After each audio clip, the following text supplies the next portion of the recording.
తెలుగులో లేదు. తెలుగులో స్పృహ అంటే అర్థం ఏంటి? మామూలుగా వాడుకునేది తెలివిగా ఉండడం. సంస్కృతంలో స్పృహ అనే శబ్దానికి తెలివిగా ఉండుట అనే అర్థం లేదు.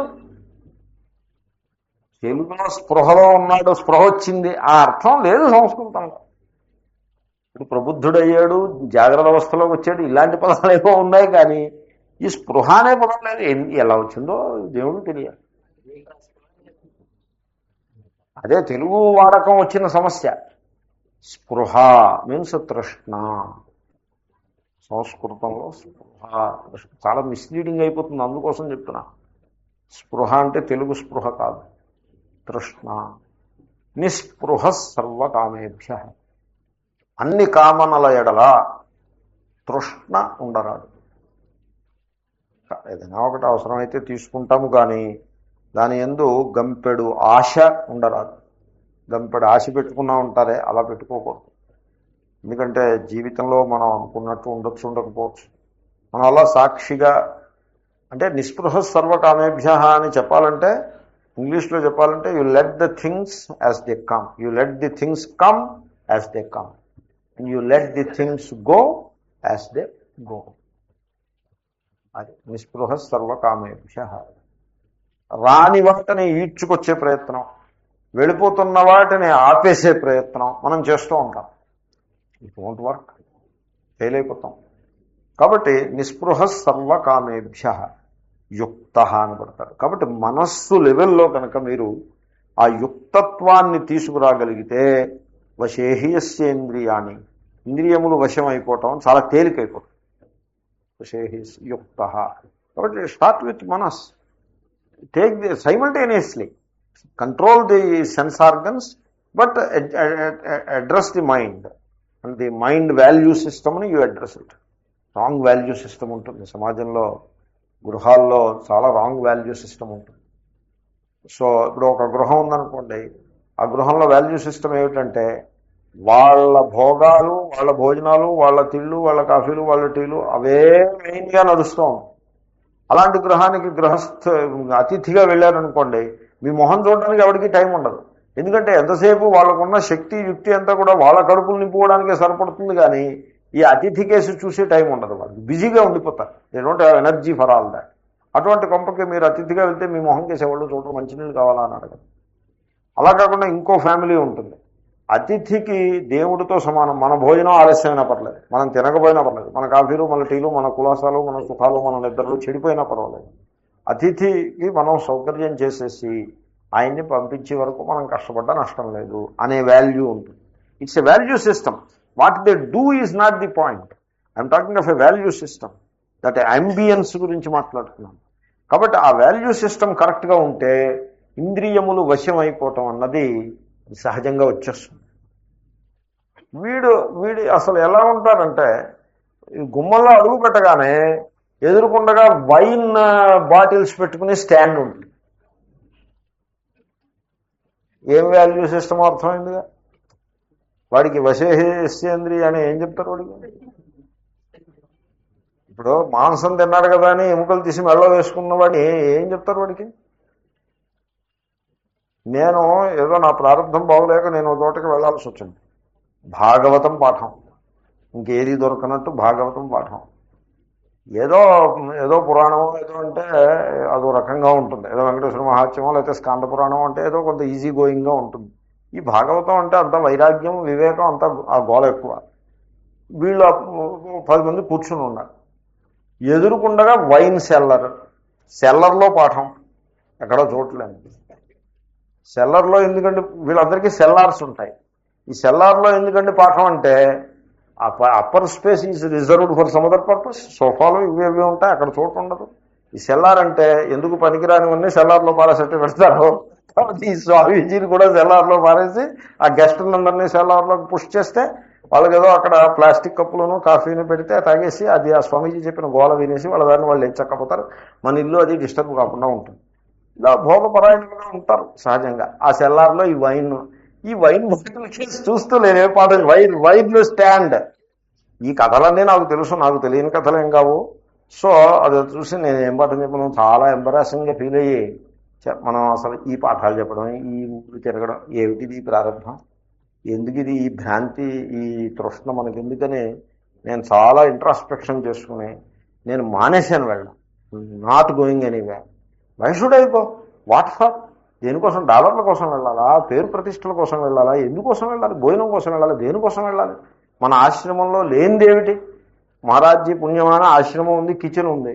ఆ కిచెన్లోకి వెళ్తే మధ్యాహ్నం వండేసి రిఫ్రిజిరేటర్లో పెట్టిన రైస్ ఏదో ఉంటుంది, అది తీసుకుని కొంత మైక్రోవేవ్లో హీట్ చేసుకుని ఏదో పప్పు ఏదో ఉంటుంది, ఓ పికిల్ ఉంటుంది, అది వేసుకుని తినేసి పెరుగు ఎప్పుడూ ఉంటుంది, చల్లటి పెరుగు పోసుకుని తినేస్తే అయిపోయింది, ఆ పూటగా అయిపోయింది. మొన్నటి దేవుడు అలా ఎడవక ఈ ఫ్లారిడాలు, ఈ ఉపన్యాసాలు, ఈ ఈ పాఠాలు ఎవరికి చెప్పాలి, ఏం పాఠం చెప్పాలి, ఈ భోగ పరాయణులతో మనకి ఎందుకు వచ్చిందని నాకు విరక్తి పుట్టి నేను మానేశాను వెళ్ళడం.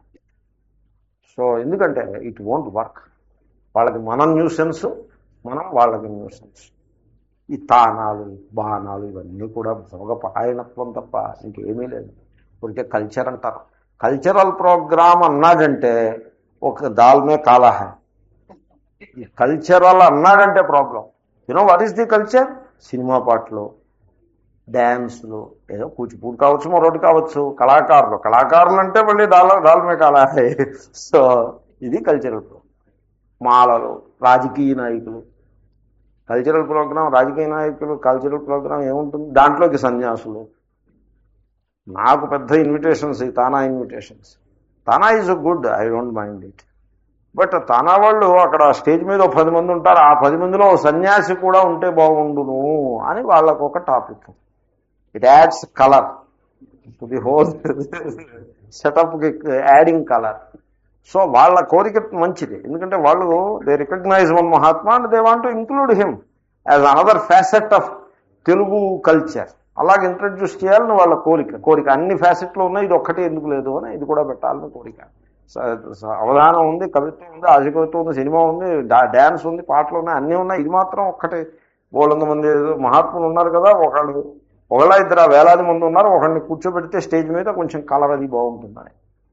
From their point of view it is perfect, but from the సన్యాసి point of view I'm not sure. So నిస్పృహ సర్వకామేభ్య యుక్త. చాలా కష్టం. ఎంత కష్టం అంటే రెండూ కష్టమే. యుక్త కష్టమే, ఇది వశేహయస్యేంద్రియాన్ని కష్టం, రెండూ కష్టమే. కాబట్టి ఎప్పుడూ కూడా కష్టం ఉన్నప్పుడు మనంతటా మన శక్తితో మనం నిలబెట్టలేము అన్నప్పుడు మనం ఏం చేయాలి? సహాయం తీసుకోవాలి. ఎవరి సహాయం తీసుకోవాలి? ఈశ్వరుడు సహాయం తీసుకోవాలి. దీనికి పక్కవాడు ఏం సహాయం చేస్తాడు? దీనికి పక్కవాడు ఇదే స్థితిలో ఉంటాడు, ఇంతకంటే అధ్వానంగా ఉంటాడు కూడా పైన. కాబట్టి పక్కవాళ్ళు సహాయం చేసేది ఏమి ఉండదు, ఈశ్వరుడే సహాయం చేయాలి.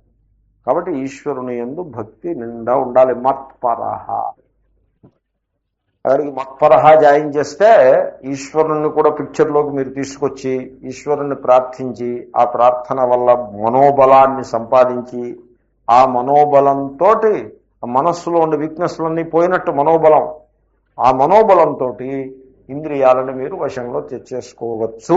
It is possible. మనోబలం కావాలి. మనోబలం ఎక్కడి నుంచి వస్తుంది? నేను మీకు మనవి చేస్తున్నా, మనోబలము బాహ్యం నుంచి రాదు, ఆంతరం నుంచి తెచ్చుకోవాలి. బాహ్యం నుంచి మనోబలం తెచ్చుకుంటే అది బలం కాదు, వీక్నెస్. ఇప్పుడు నా పక్కన మా బావమరుడు ఉంటే నాకు ఉల్లాసం, నాకు బలంగా ఉంటుందని అన్నారనుకోండి, అది బలమా వీక్నెస్సా? Weakness. It is dependence, psychological dependence. అస్తమానం బావమరుడు ఎక్కడొచ్చి నిలబడతాడు?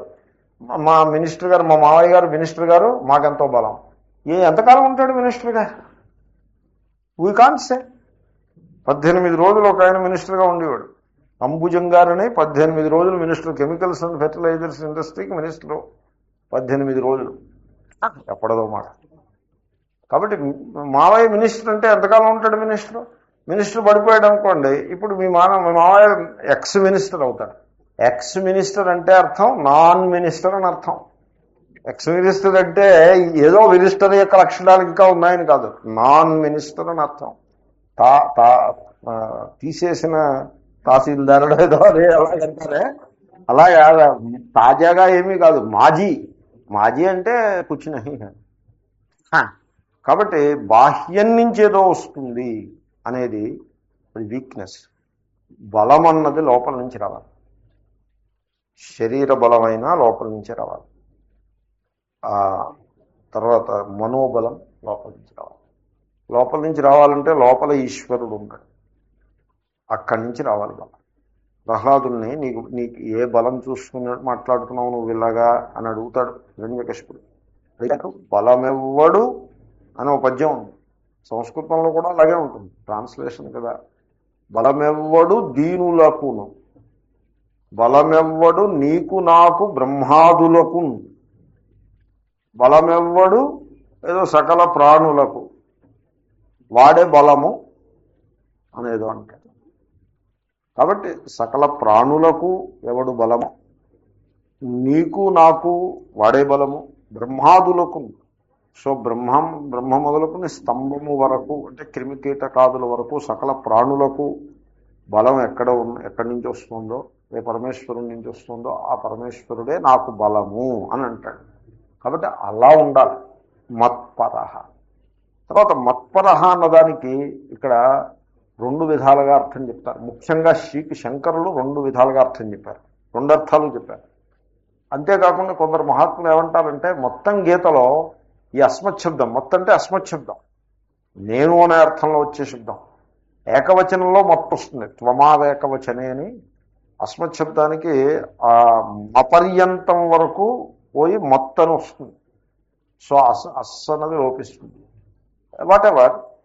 కనుక ఇలాగంటే సందర్భం ఎక్కడొచ్చినా అహమాత్మ గుడాకేశ అస్మశబ్దం అహం వచ్చింది, మయి మమ మత్ ఇలాగ వస్తూ ఉంటాయి. మత్త పరతరం నాస్తి, మత్త అంటే మతని పంచమేకవచనం తసిల్.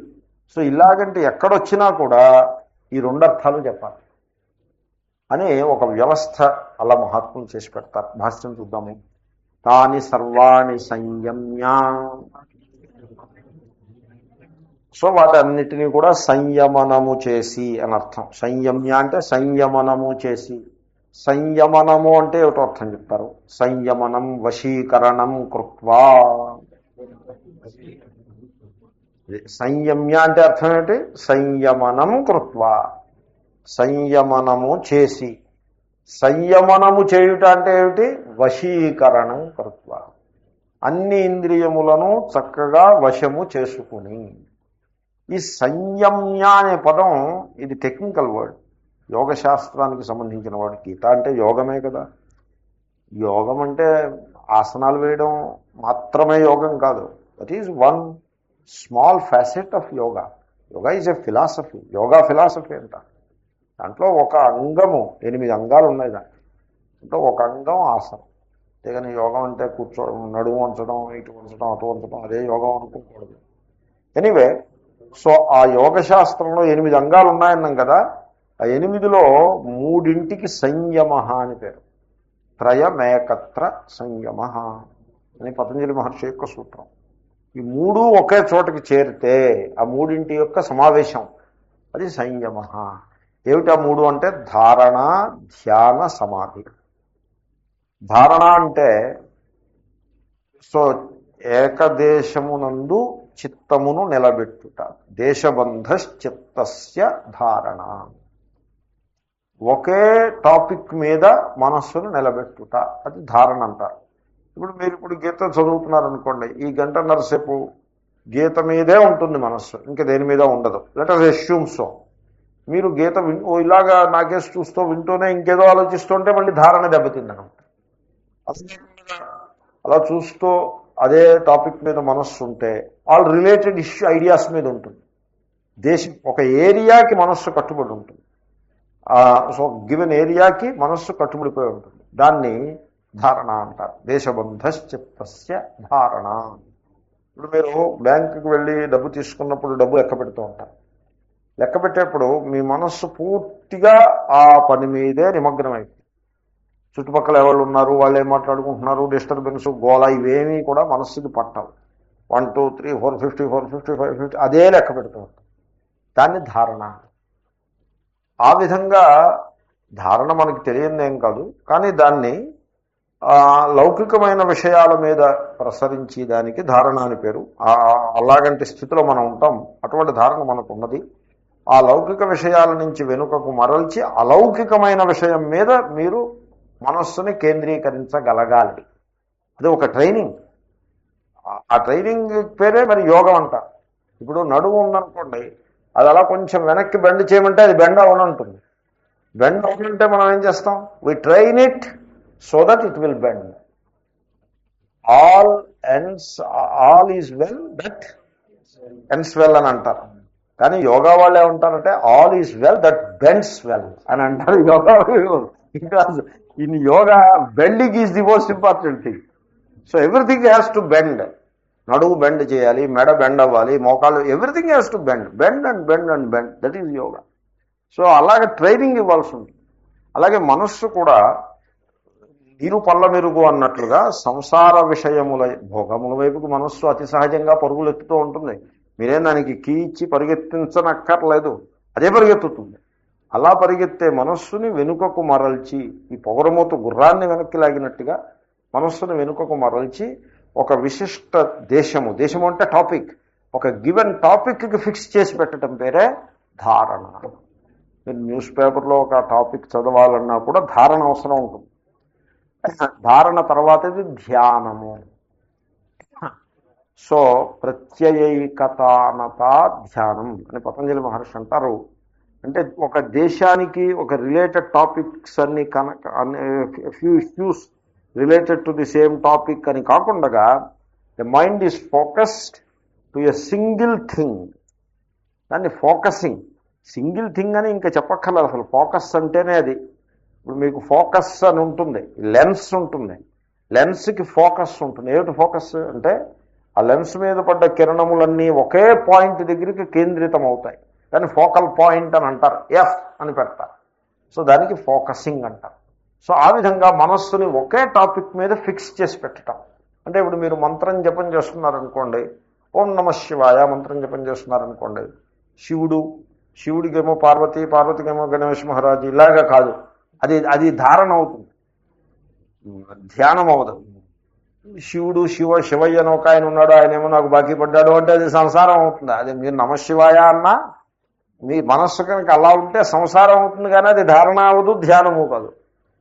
ధ్యానం అంటే ఓం నమః శివాయ, you say it, you here it, you say it, you here it. అంటే పైకి చెప్పరు, లోపలే చెప్తారు, మనస్సుతోటే చెప్తారు. You say with the mind, you here with the mind. So అంటే అర్థం ఏంటండి? Mind is now fixed, focused entirely on that. That is ధ్యానం. ధారణ, ధ్యానం. మైండ్కి ఆ రకంగా మనం దానికి ఎక్సర్సైజ్ చేయాలి. బాడీకి ఎక్సర్సైజ్ అవసరం, మైండ్కి ఎక్సర్సైజ్ అవసరం. ధారణ, ధ్యానం. దెన్ సమాధి. సమాధి మీన్స్ సమాధానం, అలర్ట్నెస్, అవేర్నెస్. అంటే you should be aware of your mind. దీంట్లో ధారణా ధ్యానాలు కాదు ఇది. You should be aware of your mind.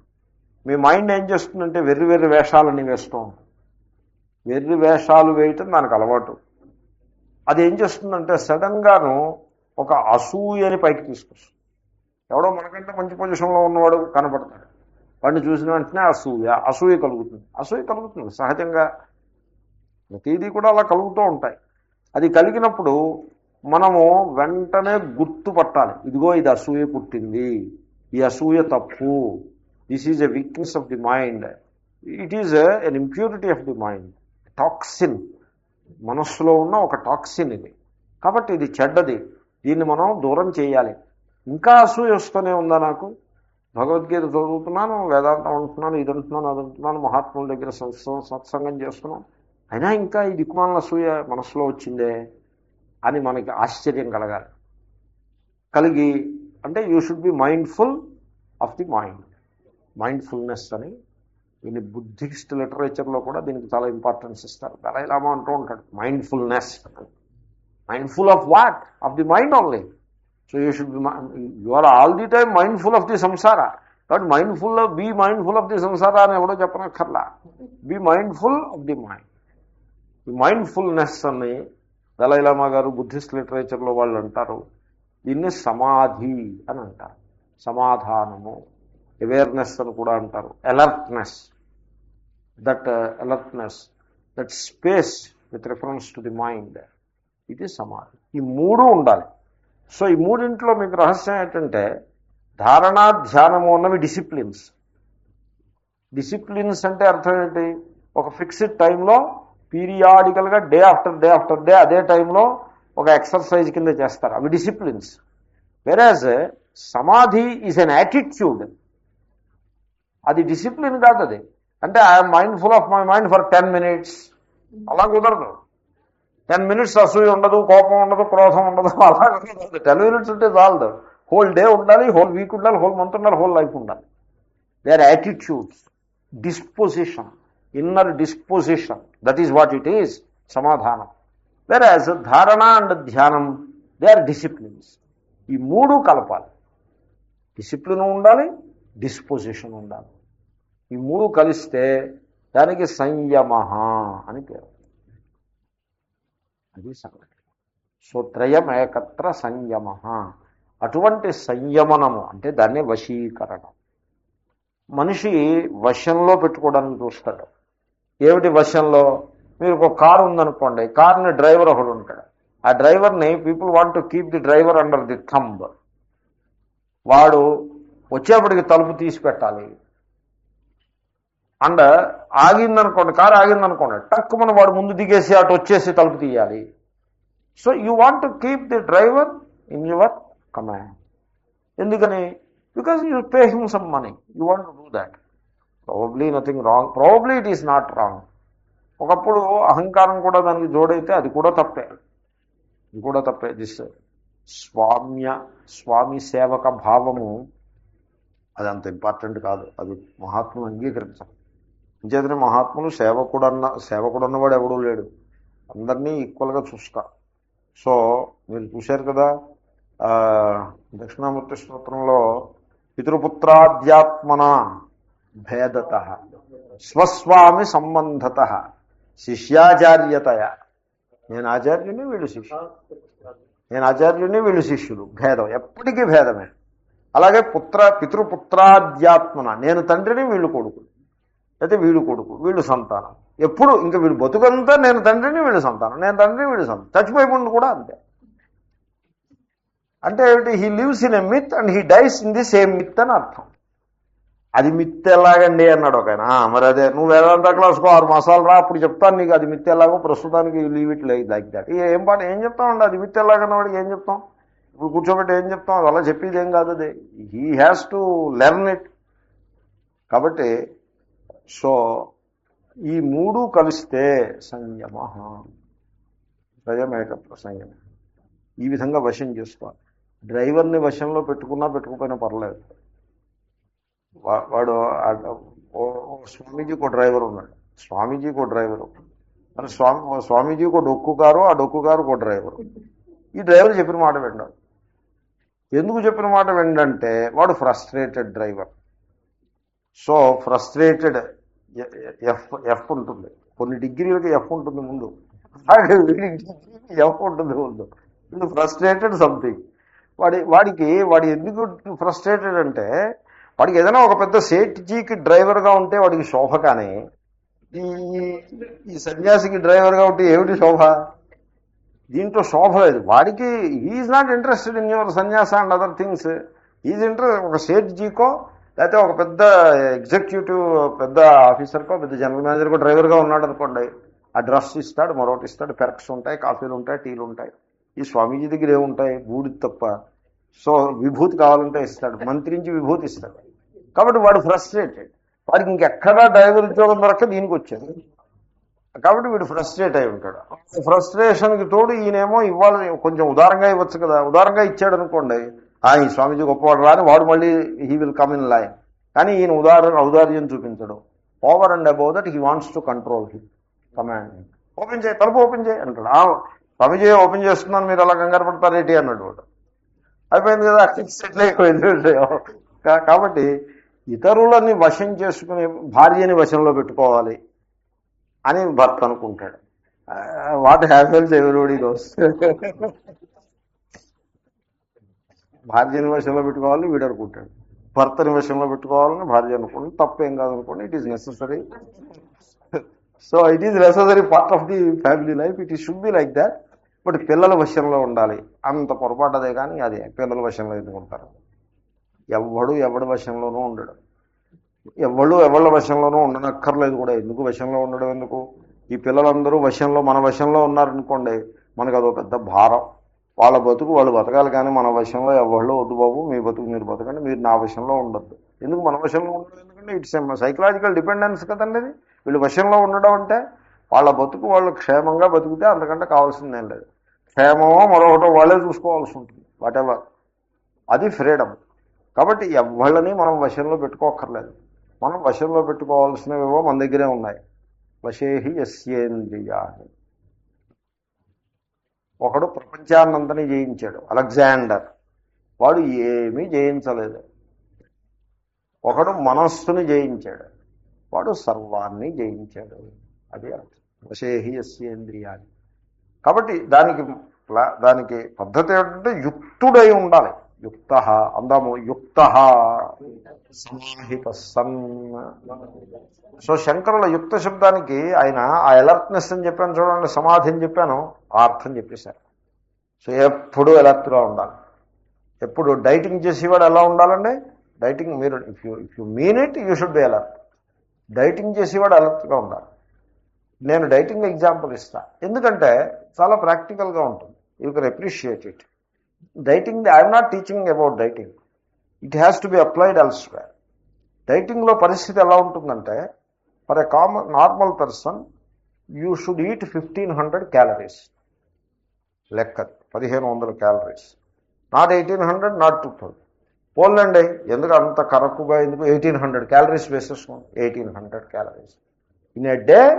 మీరు తినాల్సిందంతా 1800 క్యాలరీస్. ఓకే, నౌ తెల్లవారిందంటే ఈ 1800కి మీరు అప్పుడే డౌన్ చేసుకుంటూ వస్తున్నారు. You are already consuming it అని అర్థం. తెల్లవారిందే, పళ్ళు తోముకున్నారు, తోముకుని ఏం చేస్తారు? కాఫీ తాగుతారు. కాఫీలో యూ షుడ్ బి అలర్ట్. కాఫీలో ఏం చేస్తారు మీరు? అన్స్కిమ్డ్ మిల్క్ ఎక్కువ వేసుకుని తాగుతారు.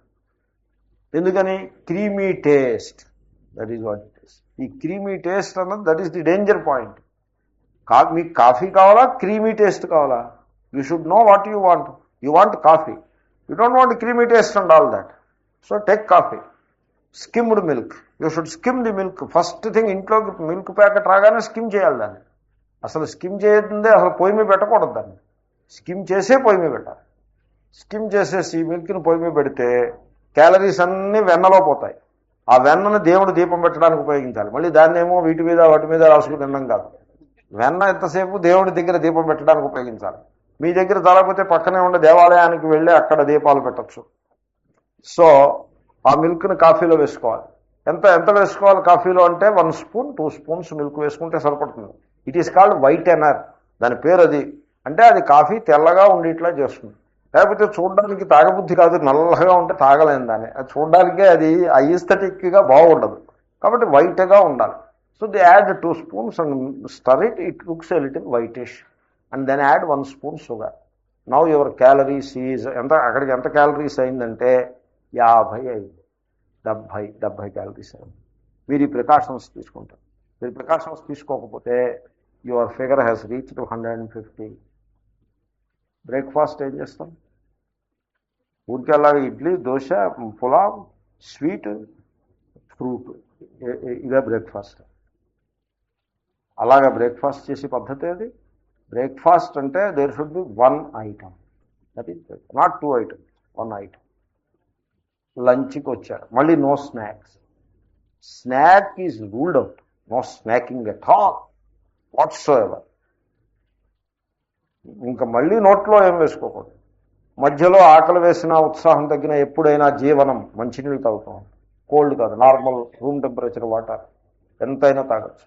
మీకు కొంచెం నీరసం అనిపించేది చక్కగా 2 గ్లాసులు మంచినీళ్ళు తాగండి. You will feel very refresh, energetic. ఎంత బలం ఉంది నీళ్ళలో. బస్ మళ్ళీ లంచ్, మళ్ళీ కౌంట్. ఎంత అలర్ట్గా ఉండాలి. మీరు ఇంత అలర్ట్గా ఉంటే మీరు రాత్రి 10:30కి పడుకునేప్పటికి మీకు ఎన్ని క్యాలరీస్ అవుతుందో తెలుసునా? You take it from me. You will cross 1800 and 2000కి వెళ్ళిపోతారు. ఇంత అలర్ట్గా ఉంటాయి. అలర్ట్నెస్ లేకపోతే దాని బతికేమవుతుందో మీరే చూసుకోండి. అంచేతనే డైటింగ్ తోటి బరువు తగ్గినవాడు మీకు ఎవడో కనపడ్డారు. ఊరికే డైటింగ్ అన్నమే కానీ ఈవేళ మానేసింది రేపు మేకప్ చేసేస్తూ ఉంటారు తప్పించి you don't find a person who is eligible to do dieting. ఎందుకంటే డైటింగ్లో issue is not the table, table మీద ఏది పెడుతున్నారు అది ఇష్యూ కాదు. Issue is alertness. Mind is the issue. Dieting is a mental effort, it is not a physical effort. సమాహిత అలాగా నిరంతరము దాని మీద మైండ్ఫుల్ అలర్ట్గా ఉంటే సరిపో. అలర్ట్ఫుల్లే, మీరేమీ కట్టేసుకోక్కర్లేదు, నోరు కుట్టేసుకోక్కర్లేదు, ఏం చేయనక్కర్లా. Be alert. అలా దిస్ విల్ డోంట్. కోక్ ఉందనుకోండి, అంత యూస్లెస్ అదే కానీ ఇంకోట్లేదు. కోక్ అంటే అర్థం ఏంటంటే షుగర్ వాటర్ అని అర్థం. షుగర్ వాటర్ ఏంటండి? షుగర్ నీళ్ళలో కలుపు తాగడం అది అంత మూర్ఖత్వం అదే కానీ ఇంకా అంతకంటే మూర్ఖత్వం వేరే ఉండకూడదు. షుగర్ అంటే అది వైట్ పాయిజన్, అది దాన్ని నీళ్ళలో కలుపు తాగుతారా? ఏమైనా అర్థం? దానికి మళ్ళీ రంగు ఒకటే. What is this? You should not think of coke, you should think of water, not coke. Water calories ఎన్ని ఉంటాయి? 0 క్యాలరీస్. ఎంత బలం! 0 క్యాలరీస్ తోటి ఎంత బలం. వాడు కోక్, డయట్ కోక్ 1 క్యాలరీ అంటాడు. ఏమిటి వేస్తాడు? ఈ యాడ్స్ సమ్ కెమికల్ వేస్తాడు. ఎంత పాయిజనస్ అంటే షుగరే పాయిజన్ అంటుంటే షుగర్ సబ్స్టిట్యూట్ బతికేవటం మీరు ఆలోచించండి. So you just don't need it. Ice cream you don't need it. These are gulab jamun, you don't need it. These are not food items. They are poisons. You should avoid them as poison. అంత అలర్ట్గా, అంత మైండ్ఫుల్గా ఉంటే వీడు డైటింగ్లో ఏమైనా వీడు నెగ్గాలి. అది సమాహిత అంటే. ఆ రకంగా అది ఎగ్జాంపుల్, దృష్టాంతం, అది పాఠం కాదు. ఆ రకంగా మీరు కామ, క్రోధ, లోభ, మోహ, మద, మాత్సర్యములు అనే అంతఃశత్రువుల ఎడల మీరు అటువంటి అలర్ట్నెస్ను కలిగి ఉండాలి. సమాహిత సన్ ఆసీత, మైండ్ తోటి అలర్ట్గా ఉండాలి. అహంకారము రకరకాల వేషాలు వేసుకుంటాడు. నటుడు వేషాలు వేసినట్టుగా వేషాలు వేస్తూ ఉంటాడు. ఏవేవో వేషాలు. ఒకప్పుడు రిలీజియస్ వేషం వేస్తుంది, ఇంకోప్పుడు ఫిలాంథ్రపిస్ట్ వేషం వేస్తుంది, అన్ని రకాల. ఇంకోప్పుడు భోగపరాయణ వేషం మామూలుగా వేసుకొనే ఉంటుంది. ఇలాగ అనేక రకాల వేషాలు వేస్తుంది. You should be alert about the ego in all its machinations and in all its relationships with the world. You should be alert. Ego edala alert ga undali. Ego is not the subject. It is mistaken to be the subject. It is always the object. And you are the subject. The witnessing awareness is the subject, real subject. కాబట్టి ఈగోని అలా పరీక్ష పెడుతూ ఉండాలి ఎప్పటికీ. ఈగోని వశంలో ఉంచుకోవాలి, మనస్సుని వశంలో ఉంచుకోవాలి, ఇంద్రియాల వశంలో ఉంచుకోవాలి. చుట్టుపక్కల వాళ్ళు వశంలో ఉంటారా ఉండరా అన్నది వాళ్ళ ఇష్టం, మనమే ఉంది, వాళ్ళ ఇష్టం. వశంలో ఉంటే ఉంటారు, లేకపోతే బ్రహ్మచారి నా దగ్గరికి వచ్చాడు అనుకోండి, నేను వాడి మీద కపలా కష్టం కూర్చుంటానా? No, I'm in my self. వాడు వశంలో, నా వశంలో వాడు ఉండాలన్నది నా వైపు నుంచి నో సచ్ ఎక్స్పెక్టేషన్. వాడు చూసుకోవాలి, ఈ స్వామీజీ వశంలో మనం ఉండాలా అక్కర్లేదా అనేది వాడి choice. If he chooses to be in my command, then I won't mind to fulfil his desire. He can be in my command. We doesn't want it from my side, only blessing. You can move on. I'm not going to. You can move on or you can stay also. నా కమాండ్లో నువ్వు ఉండక్కర్లేదు. అలాగా. So ఇతరులని, గృహంలో ఇతర సభ్యులను, వాళ్ళని కమాండ్లో పెట్టుకోవాలని ప్రయత్నించటము. ప్రాక్టికల్ సిచ్యువేషన్స్ ఉంటాయి. గృహస్థులు ఉన్న తర్వాత ఏవో కొన్ని ప్రాక్టికల్ సిచ్యువేషన్స్ ఉంటాయి. You may deal with them appropriately. But the point is వశేహీయస్య ఇంద్రియాణి. That is the point. So యుక్త సమాహితస్థన్ ఆసీత. తర్వాత మత్పరః. ఆ మత్పరహకి విగ్రహవాక్యం చెప్తున్నారు. ఏమిటంటే విగ్రహవాక్యం చూడండి, అక్కడ మీకు కనపడుతుంది. అహం పరహ యస్య సహ మత్పరహ ఉందా లేదా? అది విగ్రహవాక్యం. అహం నేను, పరహ పరము, యస్య ఎవనికో, సహ వాడు, మత్పరహ అనబడును. నేను పరముగా గలవాడు. పరము అంటే పరమ లక్ష్యము అని అర్థం.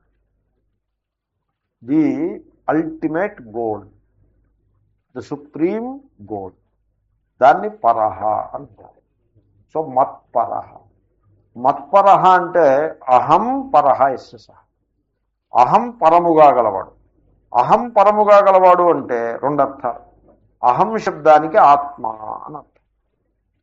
ఆత్మయే పరముగా గలవాడు.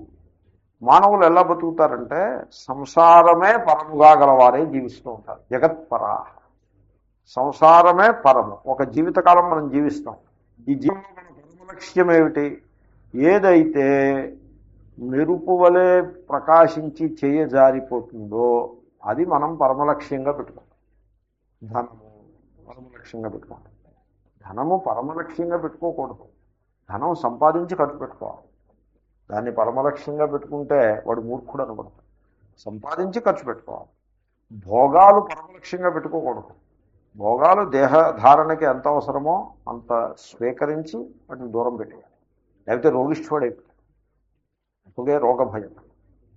సో మరైతే ఇంక జీవితంలో ధనము పరమలక్ష్యం కాదు, భోగాలు పరమలక్ష్యం కాదు, ఇవేమి పరమలక్ష్యం కాదు, ఇంకేమిటి పరమలక్ష్యం? మరి అదే సమస్య. మత్పర. ఆత్మ పరమలక్ష్యం. లేకపోతే చెప్తున్నవాడు శ్రీకృష్ణుడు కనుక, శ్రీ భగవాను వాచాన్ని మొదలుపెట్టి చెప్తున్నాం కనుక భగవాన్ పరమలక్ష్య. భగవాన్ అంటే మళ్ళీ క్లియర్గా ఉంటుందో ఉండదో అని చెప్పినవాడు వాసుదేవుడు కనుక వాసుదేవ పరమలక్ష్య. మళ్ళీ వాసుదేవుడు అంటే వైకుంఠంలోనో కైలాసంలోనో ఉన్న వాసుదేవుడు అనుకున్నారు. సర్వప్రత్యగాత్మ వాసుదేవ. సకల ప్రాణులలో అంతరతమైన ఆత్మరూపముగా ఉన్నవాడు ప్రత్యేగాత్మ. ప్రత్యేగాత్మ అన్నది ఎన్నిసార్లు చెప్పినా మళ్ళీ చెప్పాల్సిన పదమే అది. అంచు ధాతువు నేను చాలాసార్లు చెప్తూ ఉంటాను మీకు. అంచు అంచు అంచని. అంచు గతవు వెళ్ళుట, సాగుట, ముందుకు సాగుట. వెళ్ళుట అంటే వెళ్ళడం, ప్రోగ్రెస్ చేయటం అని అర్థం. అంచు గతవు. ప్రతి అంటే వెనుకకు. ప్రతి అంచతి ఇది ప్రత్యక్. అంచుధాతు నుంచి అక్క వస్తుంది. ఎలా వస్తుంది? ఆ నకారం పోతుంది. ఏదో అనిదితాం అంటూ ఏదో సూత్రం, ఆ నకారం పోతుంది. నకారం పోతుంది. ఆ క్విన్ కారణంగా నకారం పోతుంది. నకారం పోయిన తర్వాత చోక్కు అక్కన వస్తుంది. కాబట్టి ప్రత్యక్ అవుతుంది. చకారానికి కకారం వస్తుంది. ప్రత్యక్ అవుతుంది. కాబట్టి ప్రతి అంచ. ప్రతి అంటే వెనుకకు. ప్రతి అంటే పశ్చాత్, పీఛే అనర్థం. వెనుకకు. వెనుకకు వెళ్ళాలి. ముందుకు వెళ్ళడం కాదు, వెనుకకు వెళ్ళాలి. మనిషి ముందుకు వెళ్తూ ఉంటాడు. పరాక్ అంటారు. ముందుకు వెళ్ళడం అంటే పరాక్. బయటకు వెళ్ళడం కాదు, లోపలికి వెళ్ళాలి. పరాక్ అంటే బయటికి పోవడం.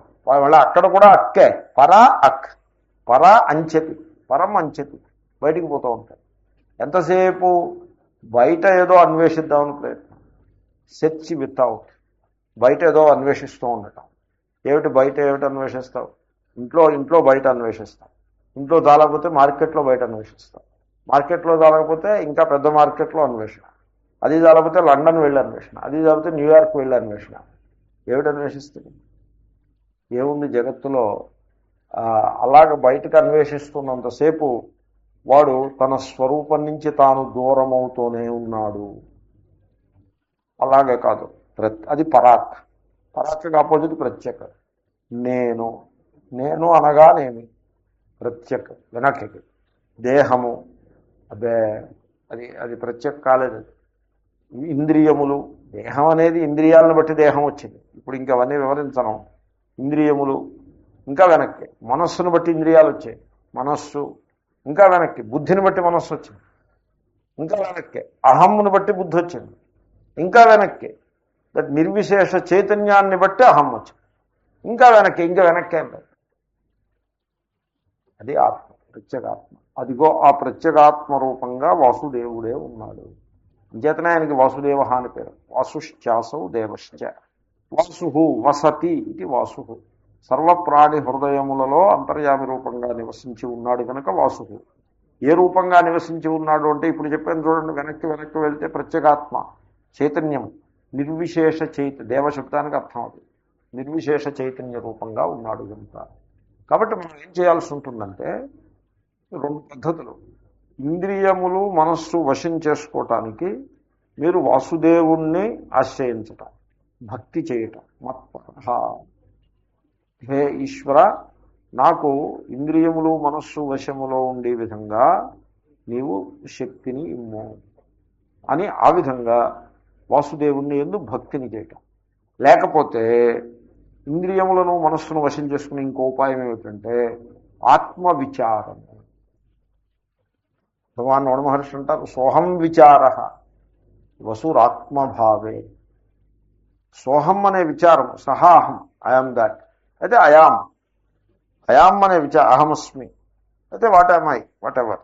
సో మొత్తానికి ఐ సెన్స్, ఐ కాన్షియస్నెస్. అది మత్పరహ అంటే మత్ అంటే ఐ కదా, మరి ఐ కాన్షియస్నెస్. అది సోహం విచార వసురాత్మభావే. ఆత్మనిష్టలో ఉండడానికి అది చాలా సమర్థమైనది. వసు సమర్థ. సహాయకారి పరమార్గణస్య అని సద్దర్శనం అనే పుస్తకంలో అంటారు ఆయన. సద్దర్శనంలో 40 శ్లోకాలు ఉన్నాయి. 40 జమ్స్. ఆ పుస్తకం పేరు ఉన్నది నలుబది. ఆ పుస్తకం పేరు ఎలా ఉంది? ఉన్నది నలుబది. అంటే ఉన్నదంతా ఈ 44 శ్లోకాలు రాసింది కావ్యకంఠ గణపతి ముని. అరవంలో రమణ మహర్షి రాస్తే ఆయన సంస్కృతంలో రాశారు. సో సోహం విచారో వసురాత్మభావే సహాయకారి పరమార్గణస్య. పరము అంటే పరమాత్మ. పరమాత్మ హృదయంలో ఆత్మరూపంగా ఉన్న పరమేశ్వరుణ్ణి, మార్గణము అంటే వెతుకుట. ఆ పరమాత్మని మీరు వెతకదలుచుకుంటే సహాయం చేసేది ఏమిటంటే ఐ సెన్స్, మత్పరః. Be with the I sense. I am, be with it, stay with it. అది నీకు ఆ పరమాత్మని అన్వేషించడంలో సహాయం చేస్తుంది. బుద్ధేతు తత్వే స పునర్నిరర్థః యథా నరత్వ ప్రమితిర్నరస్య. Perfect verses. కావ్యకంఠ గణపతి ముని చాలా గొప్ప కవి, మహాకవి. సంస్కృతంలో ఇంత సుందరమైన వెర్స్ మీకు ఎక్కడ కనపడదన్నట్టుగా రాస్తారు. ఎంతవరకు ఐసెన్స్ ఉండాలి అంటే నీకు నీ స్వరూపము తెలిసి వరకు ఐసెన్స్ ఉండాలి. అది ఎప్పటి వరకు అంటే నీకే తెలుస్తుంది. యథా నరత్వ ప్రమితిర్నరస్య. నేను ఈ కథ చెప్పాను మీకు. ఒకడికి తాను ఎలకననే భ్రమ. He assumes himself to be a rat. అలాంటి భ్రమ వాడికి. నేను ర్యాట్ని అనే భ్రాంతిలో పడిపోతూ ఉంటాడు. దానికి తగ్గట్టుగా బిహేవ్ చేస్తూ ఉంటాడు. వీడు సైకాలజిస్ట్కి తీసుకెళ్ళాడు. సైకాలజిస్ట్ ఏం చెప్తాడు వీడికి? ఏం చెప్తాడండి? ఎన్నెన్నో చెప్పినా వాడు చెప్పేదాని సారాంశం ఒక్కటే. నువ్వు ఎలకవ కాదు, మనిషివి అనే. అదే కదండి సారాంశం వాడు చెప్పేది. అది చెప్తాడు, అది వీడు వింటూ ఉంటాడు. వాడు చెప్తూ ఉంటాడు, వీడు తెలుసుకుంటూ ఉంటాడు. ఇలా ఎంతకాలం ఉండే అంటే యథా నరత్వ ప్రమితిర్నరస్య. నేను నరుడను అంటే జ్ఞానం. నేను నరుడను, నేను మనిషి, మానవుడను అనే జ్ఞానం కలిగే వరకు వాడు చెప్తాడు, వీడు తెలుసుకుంటాడు. ఆ జ్ఞానం కలిగిన తర్వాత ఇంక వాడు చెప్పనక్కర్లేదు, వీడు తెలుసుకోనక్కర్లేదు. Already it is established fact. అదేవిధంగా బుద్ధేతు తత్వే, నా యథార్థ స్వరూపము దేశకాల పరిచ్ఛేదరహితమైనటువంటి ఆత్మ చైతన్యము అని వీడికి తెలుస్తుంది. తెలిసినప్పుడు సపునర్నిరర్థ. ఈ అహమస్మి అయాం అనేటువంటి ఈ సాధన ఇంకా అక్కర్లేదు అని అంటారు. కాబట్టి మత్పరః, అటువంటి ఆత్మవిచారం ద్వారా కూడా మీరు ఇంద్రియములను వశములో ఉంచుకోగలుగుతారు. ఆత్మవిచారం లేనివాడే భోగపరాయణుడైపోతాడు. ఆ బయట ప్రపంచంలో తిరుగుతూ ఉంటాడు, భోగాల్లో పడి తిరుగుతూ ఉంటాడు. సాధించేది ఏమీ ఉండదు, బూడిద ఏముండదు. ఈ భోగాలంతా వ్యామోహము అవే కానీ మరొకట్లేదు. ఏదో ఉందని చెప్పేసి వీళ్ళు ఏం చేస్తారంటే ఏదో పొరపాటున అలా మార్గంలో వెళ్తూ ఉంటారు. యంగ్ పీపుల్ నేను చూస్తూ ఉంటాను. ఏం చేస్తారంటే ఏదో ఇంగ్లీష్ పాట ఒకటి పెడతారు. యంగ్ మ్యాన్ అంటే వాడు మామూలుగా తెలుగు పాటలు అవి వినకూడదు, వాడు ఇంగ్లీష్ పాటలే వినాలి. సో ఏవో ఉంటాయి ఇంగ్లీష్ పాటలు. అవి ఆ ఇంగ్లీష్ పాటలు అవి ఆ పదాలు మనకు అర్థం కావు. ఇటు సాగతీ సగదాకి తెలుగు పాటలే అర్థం కావట్లేదు, ఇంగ్లీష్ పాటలే అర్థం అవుతాయి. కానీ జాగ్రత్తగా వింటే దాంట్లో ఏదో వీరికి ఉంటుంది, ఏదో ఉంటుంది. ఏదో నేను I tried once or twice ఏమిటి వాట్ ఈజ్ ఇట్ తెలుసుకుందామని ట్రై చేశాను. ఓ పాట వింటున్నా, it was a classical song, ఏదో డూజావు అంటూ ఏదో. నేనన్నాను వాట్ ఆర్ దీస్ వర్డ్స్, నాకేం అర్థం కావట్లేదు, రితిమోది బాగుంది, ఏం అర్థం కావట్లేదు అని నేను ఒక అర్థంతో అంటే, అది ఫ్రెంచ్ సాంగ్లు అండి, నేను దాని గురించి మీరు చింత చేయదని. So you can't make out anything. But still these people, these young people, they hold on to a few songs which is okay. ఏదో పాప్ అని ఇదని, nothing wrong in it as such. But ఆ సాంగ్ ఏం చేస్తుందంటే అది excite చేస్తుంది. So he cannot sit and listen to the song. He has to stand, he has to dance, and then he has to listen to it. He has to dance also. So they don't sing music, they do music. It is all doing of music. There is no singing of music. There is all doing. A lot of doing is involved. Therefore he has to do also. ఆ డూయింగ్లో వీడి పక్కన ఒక young lady ఉంటే ఇంకా సోఫగా ఉంటుంది. వీడు ఒక్కడు doing. So ఏదైనా యంగ్ లేడీ ఉంటే she also will be jumping here and there. Therefore it will be, ఈ మూమెంట్కి అది